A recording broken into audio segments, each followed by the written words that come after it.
Om, Namaste. My student frequently ask this question that whether they should take bath before yogic practices or not.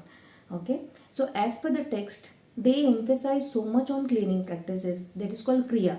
Okay, so they want like your mind, body, internal body, outer body, everything should be clear when you are on mat.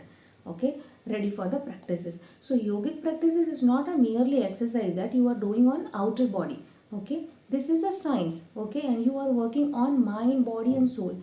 To work it efficiently on the three layers, mind, body and soul, you should be completely present over the mat, not just physically you are present on the mat. So if you are taking a bath, you feel that you are relaxed, okay, and your energies are channelized, you are open to accept the changes what we will be getting from the practices. Okay, now the second question is like, after yogic practices, if you want to take bath, when you should take?